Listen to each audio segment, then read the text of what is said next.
കേരളം വീണ്ടും ഒരു പൊതു തെരഞ്ഞെടുപ്പിൽ നേരിടാൻ പോവുകയാണ്. കേരളത്തിൽ ആരായിരിക്കും ഈ 5 വർഷക്കാലം കേരളത്തിന്റെ വിധി നിർണ്ണയിക്കുന്നത്? ആരായിരിക്കും മുഖ്യമന്ത്രി? കേരളത്തിൽ മത്സരിക്കാൻ പോകുന്ന പ്രബലമായ 3 രാഷ്ട്രീയ പാർട്ടികളിൽ ആരൊക്കെയാകാം സ്ഥാനാർത്ഥികൾ, എവിടെയൊക്കെയാവും വിജയപ്രതീക്ഷകൾ തുടങ്ങിയ ഒരുപാട് കാര്യങ്ങൾ ഇതൊരു ജ്യോതിഷന്റെ കണ്ണിലൂടെ എങ്ങനെ അതിനൊരു പ്രവചനം നടത്താം എന്നുള്ളതാണ് ഇനി വരാൻ പോകുന്ന ജ്യോതിഷ ദീപത്തിലൂടെ ചെയ്യാൻ പോകുന്നത്. കേരളത്തിൽ പ്രധാനപ്പെട്ട വിഷയങ്ങൾ എന്തൊക്കെയായിരിക്കും ഈ തെരഞ്ഞെടുപ്പിൽ ചർച്ച ചെയ്യാൻ പോകുന്നത്, ഇവയെല്ലാം നമുക്ക് ജ്യോതിഷ ദീപത്തിലൂടെ നമുക്ക് ഒന്ന് പരിശോധിക്കാം. മാന്യ പ്രേക്ഷകർക്ക് ജ്യോതിഷ ദീപത്തിലേക്ക് ഹാർദമായ സ്വാഗതം.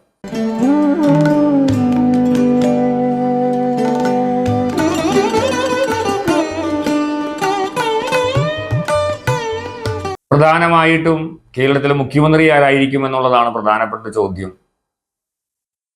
അത് മാത്രമല്ല, കേരളത്തിൽ എത്ര സീറ്റുകൾ ലഭിക്കും, ആർക്ക് ഭൂരിപക്ഷം ലഭിക്കും, ഇതുമെല്ലാം ഈ ഒരു ചർച്ചയിൽ വരേണ്ടതാണ്. മാത്രമല്ല, 14 ജില്ലകളിൽ പ്രധാനപ്പെട്ട ജില്ലകളിലൊക്കെ ഏതെല്ലാം രാഷ്ട്രീയ പാർട്ടികൾക്ക് മുൻതൂക്കം ഉണ്ടാവും, ആരൊക്കെ സ്ഥാനാർത്ഥിയാകാനുള്ള സാധ്യതയുണ്ട്, ഇതെല്ലാം കേരളത്തിൻ്റെ ഒരു ജാതക വിശകലനത്തിലൂടെയും ഇപ്പോഴുള്ള സമയത്തെ ചാരഫലത്തിലൂടെയും അതിലുപരി ഉപാസനകളിലൂടെയും ഒക്കെ നേടുന്നതും സാമൂഹ്യ രാഷ്ട്രീയ നിരീക്ഷണങ്ങളിലൂടെ സംഭരിക്കുന്നതുമായിട്ടുള്ള വിഷയങ്ങൾ ജ്യോതിഷത്തിൻ്റെ കണ്ണിലൂടെ അവലോകനം ചെയ്യുക തുടങ്ങിയവയാണ് ഇത് ചെയ്യുന്നത്.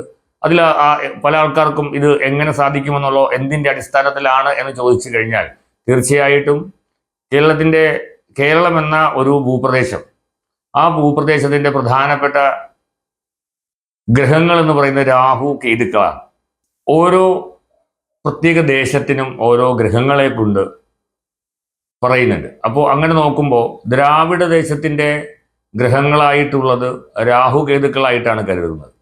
അതുകൊണ്ട് രാഹു കേതുക്കളുടെ സ്ഥിതി അനുസരിച്ചും അവയുടെ ചാരവശാലുള്ള ഗ്രഹങ്ങളെ കൊണ്ടും ഗ്രഹസ്ഥിതിയെ കൊണ്ടും ഒക്കെയാണ് ഇനി വരാൻ പോകുന്ന കാര്യങ്ങൾ ഇതിൽ ഉൾപ്പെടുത്താനായിട്ട് ശ്രമിക്കുന്നത്.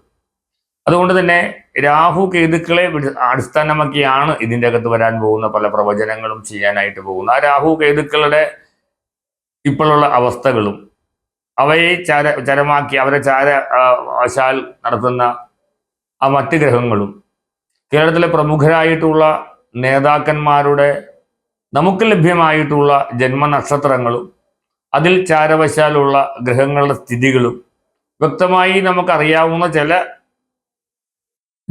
നേതാക്കന്മാരുടെ ഗ്രഹനിലകളും ഇവയെല്ലാം ഇതിൻ്റെ അകത്ത് പരിശോധിക്കപ്പെടുന്നുണ്ട്.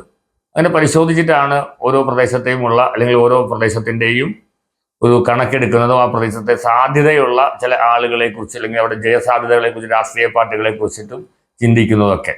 ഓരോ രാഷ്ട്രീയ പാർട്ടികൾ രൂപീകൃതമായിട്ടുള്ള സമയം നോക്കിയിട്ട് ആ ഓരോ രാഷ്ട്രീയ പാർട്ടികൾക്കും ഇപ്പോഴുള്ള സമയഗണങ്ങൾ എങ്ങനെയാണ്, ഏതൊക്കെ ദശാകാലം അപഹാരകാലവുമാണ്, കണ്ടകശനിയാണോ ഏഴരശനിയാണോ ആ രാഷ്ട്രീയ പാർട്ടികൾക്കുള്ളത്, അവയുമൊക്കെ ഈ ഒരു അവലോകനത്തിൽ പ്രധാനവുമായിട്ട് നോക്കുന്നുണ്ട്. മാത്രമല്ല, കേരളത്തിലെ പ്രധാനപ്പെട്ട ക്ഷേത്രങ്ങളും ആ ക്ഷേത്രങ്ങളുടെ അവസ്ഥകളും ആ ക്ഷേത്രങ്ങളുടെ പ്രദേശങ്ങളും അവിടെയുള്ള കോൺസ്റ്റിറ്റ്യുവൻസിയും ഒക്കെ ഇതിൻ്റെ അകത്ത് പ്രധാനമായിട്ടൊരു നിർണായക ഘടകമാണ്. ഇല്ലെങ്കിൽ അതിനെ അടിസ്ഥാനമാക്കിയിട്ടാണ് ഈ ഒരു പ്രവചനത്തിൻ്റെ മുന്നോട്ടുള്ള പോക്ക് എന്ന് പറയുന്നത്. അപ്പോൾ ഒരു ഒരു നമ്മുടെ സ്വന്തമായിട്ടുള്ള ഒരു പഠനത്തിൻ്റെ ഭാഗമായിട്ടാണ് ഇതിനകത്ത് ജ്യോതിഷത്തിനെ കൂടി ഉൾപ്പെടുത്തുന്നു എന്നുള്ളതാണ് പ്രധാനപ്പെട്ടത്. അപ്പോൾ ജ്യോതിഷത്തിൻ്റെ കൂടി കാഴ്ചപ്പാടിലൂടെയാണ് ഈ ഒരു തെരഞ്ഞെടുപ്പിൽ വരാൻ പോകുന്ന സാധ്യതകളെക്കുറിച്ച് പ്രവചിക്കാനായിട്ട് ഉദ്ദേശിക്കുന്നത്. വരുന്ന എപ്പിസോഡുകളിലൂടെ കേരളത്തിലെ ഈ രാഷ്ട്രീയ അവസ്ഥകൾ എങ്ങനെയായിരിക്കും എന്നുള്ളതാണ് നോക്കുന്നത്. അപ്പോൾ ഇവിടെ പ്രധാനമായിട്ട് ചോദ്യം വരുന്നത് പ്രധാനമായും മുഖ്യമന്ത്രി ആരായിരിക്കും എന്നുള്ളതാണ്. അതുകൊണ്ട് ഈ എപ്പിസോഡിലൂടെ പ്രധാനമായും ചിന്തിക്കുന്നത് ഇവിടെ ഇനി വരാൻ പോകുന്ന തെരഞ്ഞെടുപ്പിൽ മുഖ്യമന്ത്രി സ്ഥാനത്തേക്ക് പരിഗണിക്കപ്പെടാൻ പോകുന്ന പ്രധാന വ്യക്തിത്വങ്ങളിൽ 1ാം സ്ഥാനത്ത് നിൽക്കുന്ന ഏതെങ്കിലും കാരണങ്ങൾ കൊണ്ട് അതിൻ്റെ അകത്ത് മറികടന്ന് പോകാൻ ആ സാഹചര്യങ്ങൾ ഉണ്ടാകാമെങ്കിൽ പോലും അതിൽ ഏറ്റവും കൂടുതൽ സാധ്യതയുള്ള ഒരു വ്യക്തിയായി കാണുന്നത് രമേശ് ചെന്നിത്തല എന്ന നേതാവിനെയാണ്. മുഖ്യമന്ത്രി സ്ഥാനത്തേക്ക് ഏറ്റവും കൂടുതൽ പരിഗണിക്കപ്പെടാനും ഏറ്റവും കൂടുതൽ സാധ്യതയുള്ളതും. കാരണം രമേശ് ചെന്നിത്തലയുടെ ജാതകം നമ്മൾ ജ്യോതിഷ ദീപത്തിലൂടെ വ്യക്തമായി പറഞ്ഞിട്ടുണ്ട്, അദ്ദേഹത്തിന് ജാതക ഫലങ്ങൾ പറഞ്ഞിട്ടുണ്ട്.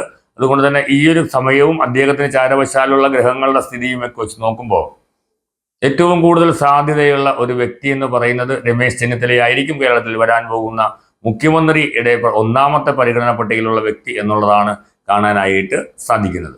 രണ്ടാമത്തെ കാര്യം, ഇപ്പോൾ ഏറ്റവും കൂടുതൽ ആരോപണം നേരിട്ടിരിക്കുന്ന ഒരു MLA, ആ MLAക്ക് നേരെയുള്ള ആരോപണങ്ങളും എല്ലാം തന്നെ ആരോപണം ഉന്നയിച്ച ആളുകൾക്ക് നേരെ തിരിഞ്ഞു വരുമെന്നും ആ ആരോപണങ്ങളും മറ്റു കാര്യങ്ങളും ഒക്കെ പിന്തള്ളപ്പെട്ടു പോകാനും അത് തെരഞ്ഞെടുപ്പിൽ ഒരിക്കലും തന്നെ സ്വാധീനിക്കാത്ത ഘടകമായി മാറാനും ഒക്കെയുള്ള സാധ്യതകളും, ആരോപണങ്ങൾ ഉന്നയിച്ചവർക്ക് തന്നെ അതൊരു വിനാശവും അത് വിനയവുമായിട്ട് മാറാനുള്ള സാധ്യതകൾ, അതുപോലെ തന്നെ ശബരിമല വിഷയവുമായി ബന്ധപ്പെട്ട് ഉണ്ടാകാൻ പോകുന്ന തെരഞ്ഞെടുപ്പ് സംബന്ധമായിട്ടുള്ള വിഷയങ്ങൾ, അതിനകത്ത് നേടാൻ പോകുന്ന തിരിച്ചടികൾ, അങ്ങനെ ഒട്ടനവധി ഘടകങ്ങൾ ഇതിൻ്റെ അകത്ത് പ്രധാനമായിട്ടുണ്ടാകും. പ്രധാനമായിട്ട് അതുപോലെ തന്നെ ഈ തെരഞ്ഞെടുപ്പിൽ ഏറ്റവും കൂടുതൽ ചർച്ച ചെയ്യാൻ പോകുന്ന വിഷയങ്ങൾ എന്തൊക്കെയായിരിക്കും എന്നുള്ളത്, അതുപോലെ തന്നെ വലതുപക്ഷത്തിന് എത്ര സീറ്റ് കിട്ടും, ഇടതുപക്ഷത്തിന് എത്ര സീറ്റ് കിട്ടും, അവരുടെ ഘടകകക്ഷികൾക്ക് ഉണ്ടാകാൻ പോകുന്ന രൂപമാറ്റങ്ങൾ, രൂപപരിണാമങ്ങൾ എന്തൊക്കെ, BJPക്ക് എവിടെയെല്ലാം വിജയസാധ്യതകൾ ഉണ്ടാകാൻ സാധ്യതയുണ്ട്, ഇവയെല്ലാത്തിനെയും അടിസ്ഥാനമാക്കി നോക്കുന്നത് ഞാൻ എൻ്റെ രാഹുകേതുക്കളെ കൊണ്ടും ഒപ്പം ഈ രാഷ്ട്രീയ പാർട്ടികൾ രൂപീകൃതമായ സമയത്തെ കൊണ്ടും അവരുടെ ഇപ്പോഴത്തെ ഗ്രഹനിലയെ കൊണ്ടും തന്നെയാണ് ഇതൊക്കെ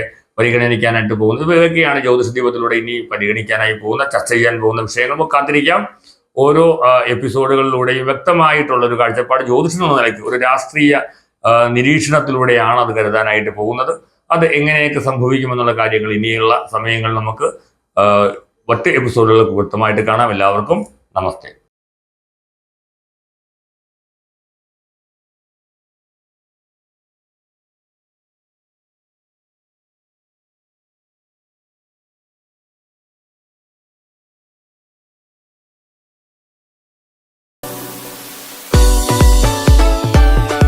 Like, share, subscribe.